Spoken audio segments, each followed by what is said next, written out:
Even the most die-hard MCU fan out there could admit that Phase 4 of the MCU just wasn't quite as good as the first three phases, and there really hasn't been a whole lot in Phase 5, which is obviously very early on, to make a definitive statement whether or not it's actually going to be better. And I imagine a lot of us have thought or posited at one time or another that there's a good chance that Kevin Feige and Marvel Studios are actually going to have to reboot this damn thing if they ever want to turn it back into like the billion-dollar machine that it was, where every single movie just made $1 billion at a minimum.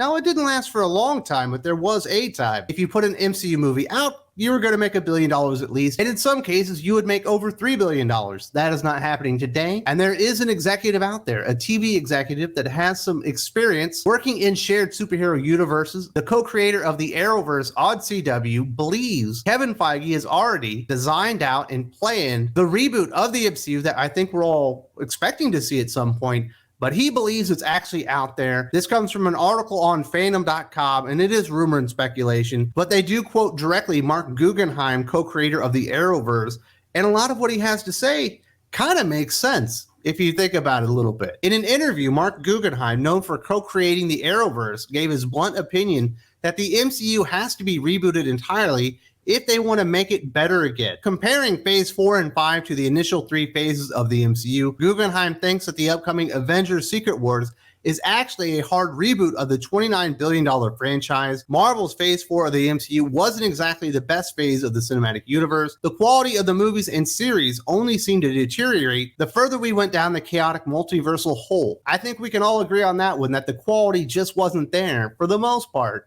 in the MCU Phase 4. Kind of started out with a bang. I believe Spider-Man No Way Home is part of Phase 4. It seemed like there was some optimism when you got to the Doctor Strange and the Multiverse of Madness, but the box office absolutely went down like a rock after people saw the movie, and then it obviously crescendoed with Ant-Man and the Wasp: Quantumania. I believe the first movie not released during the pandemic, like an MCU movie that lost money. Who would have thought that could have even happened 4 or 5 years ago? But that's where we are today, and it is too bloated, and the quality isn't there. And I think the biggest problem, I think everyone can acknowledge, is that you just don't have a lot of the key identifiable heroes anymore. Basically, Steve Rogers, Captain America is out, Iron Man is out, Black Widow, a lot of people like that character, she's out, and we've had a lot of deaths and characters written out, and the characters that are recognizable that are still in the MCU, a lot of times they're a laughingstock now.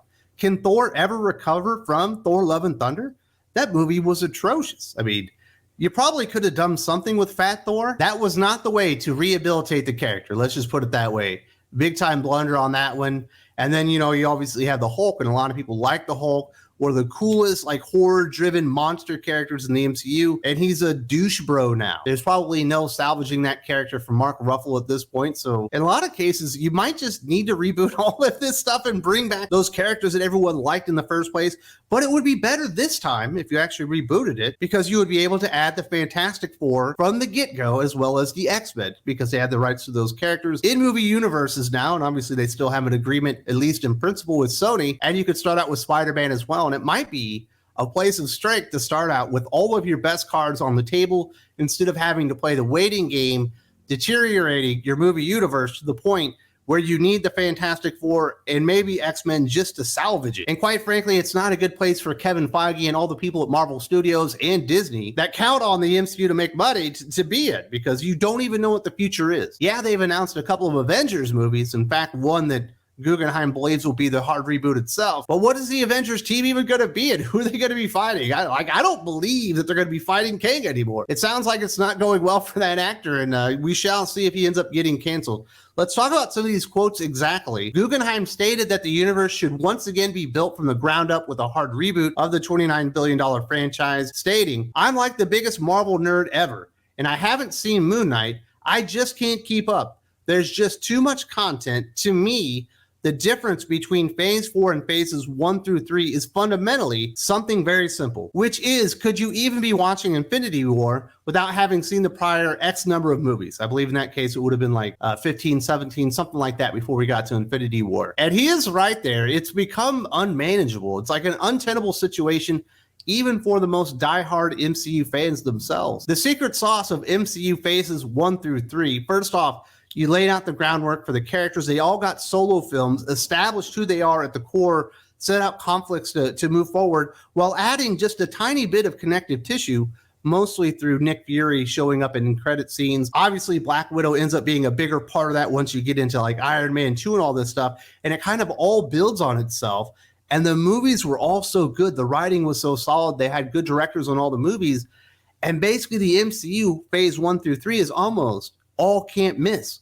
You had to see all the movies, not just because they were required viewing to get up to Infinity War, which you absolutely wanted to see after seeing the first Avengers movie and seeing Thanos for the first time, but they were all so good, like you wanted to see them. You didn't really want to miss them. And I don't really remember a whole lot of people kind of thinking, I don't want to see that movie or I don't need to, until we got really up to Captain Marvel, just because the character wasn't very popular. And I think they had overhyped Brie Larson and Carol Danvers and what her presence was going to be. And at that point, once you get into Infinity War and Endgame, obviously, where you actually see Captain Marvel show up and you realize you were duped, you didn't actually need to watch that movie. You weren't excited for it anyway. And you could have just skipped on to the end of it and been happy about it. And it's never a good feeling when you're a consumer and you feel duped into doing something. And almost the entirety of phase 4 feels like one big dupe. Like, oh, all these shows on Disney Plus are going to be connected to the movies, and we're going to put out 4 shows in a year, and we're going to put out 4 movies in a year. And you're like, why do I want to keep up with all of this? I'm not even going to get to see Iron Man and Captain America again.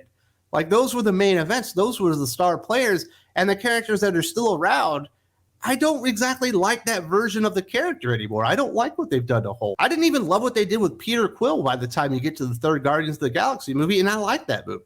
It just felt like they kept reverting the character back to his beginning state, and he never actually ended up having any growth. And you're like, man, it feels like, why did I watch Guardians of the Galaxy 2 if you're just going to make him Peter Quill from Guardians of the Galaxy 1 again? And all these things are so tied together. You know, the Marvels is coming up, and Disney and Marvel Studio are almost guaranteed to lose money on this. To get into the movie The Marvels and understand where the characters are coming from and the plot elements of the movie, you're supposed to watch the Captain Marvel movie, the Miss Marvel TV show on Disney Plus, which is the lowest viewed show they've ever had on Disney Plus. WandaVision, which obviously tied directly into Doctor Strange and the Multiverse of Madness, also ties into this with another story angle, and also Secret Invasion, which just finished up its run on Disney Plus this past week, and everybody hated that show. What's there to get excited about in all that mess? A Captain Marvel movie that you didn't want to see to begin with, you were duped into, starring an actress that doesn't seem to be all that nice of a person, certainly not very pleasant. The Miss Marvel show that nobody really watched, but it seems like the actress really likes comic books and likes the characters, and she seems like a nice person, but she's not really a movie star. And then you have the third element of the show being dictated by WandaVision, and you're going, why is that tied into the Marvels? And then I have to go watch Secret Invasion as well. I just heard the spoilers on the end. I don't want to waste my time watching that show, but those are all the things that you need to know just to be able to watch that goddamn movie. It's work now. It's not fun. And Kevin Feige and Marvel Studios overthinking what the MCU was and just how popular it was. And it was a worldwide phenomenon. And I believe one day it could probably be that again, but they made it not fun. And they really took away the secret sauce, because now the MCU isn't must see. The MCU is, if I'm going to see an MCU movie, is that the one I do want to see? Maybe not. Maybe I want to hold out for the Blade movie rather than committing to the Guardians of the Galaxy 3 movie. And obviously I'm going to be skipping the Marvels and a bunch of other projects. And they kind of just fumbled the whole thing up. The Arrowverse co-creator believes Kevin Feige will lead everything to a big grandiose finale and then eliminate the entirety of the MCU with a cold hard reboot, stating, my guess is what they are building up to is the Secret Wars that they have announced is not the Secret Wars of the 1980s.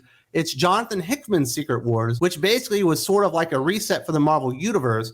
So I think they're going to go, if they do what I expect them to do, they will end up pruning the tree. And I must say 100%, I agree with Marc Guggenheim there. We are not getting the Jim Shooter like 1980 Secret Wars that broke the entire comic book industry and was like one of the most popular crossover events of all time. We are going to get Jonathan Hickman's Secret Wars, where he basically ended a lot of different multiverses that were happening at the same time. That was the end of the Ultimate Universe. I think that was the end of the Age of Apocalypse universe. There's a few other things that Jonathan Hickman used that opportunity to cut out as well. And I imagine that was editorial direction. Like, we want to get rid of this stuff and basically do a soft or even hard reboot of the Marvel comic universe itself. And we do know that Kevin Feige is fond of Jonathan Hickman as a writer in his creative ideas. And if you look back at a lot of things that have driven the MCU and a lot of key elements, they're actually Jonathan Hickman ideas. In fact, one of the real key elements to Jonathan Hickman's Secret Wars is the Illuminati, and we did see at least a hint of, or a version of, the Illuminati in the Doctor Strange movie. And I 100% firmly believe that this version of Secret Wars that we're going to see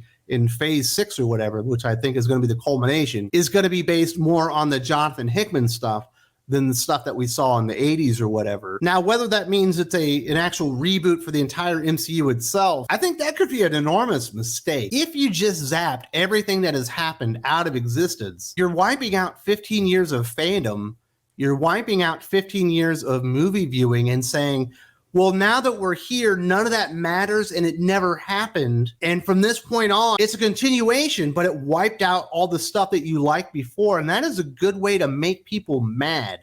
And I could imagine there's a world where Kevin Feige thinks that's a good idea, but just in a practical aspect of it, I think if you tell people their favorite MCU movie, such as mine being Captain America: The Winter Soldier, is not important and it never happened, and you don't even have to remember it because the MCU is something different now, but it's a continuation, but we wiped that thing out, it's actually going to make people really mad. They should probably just end the MCU on Secret Wars, give it 5 to 8 years of dormancy, just let it lie, and then do the real reboot. And by that time, everyone will be happy. You won't have wiped anything else out. You'll have had time to recast all the major heroes and tell different storylines that were skipped as we went through the first 3 phases of the MCU. They picked a lot of really good ones, but there are some absolutely amazing Captain America storylines, especially, that they never even touched on. And yes, they hinted at some of the best Hulk storylines of all times, but we never got any of those. And there's some other pretty cool Iron Man stuff that they didn't really even hint at either. So there's plenty of great stories left to tell.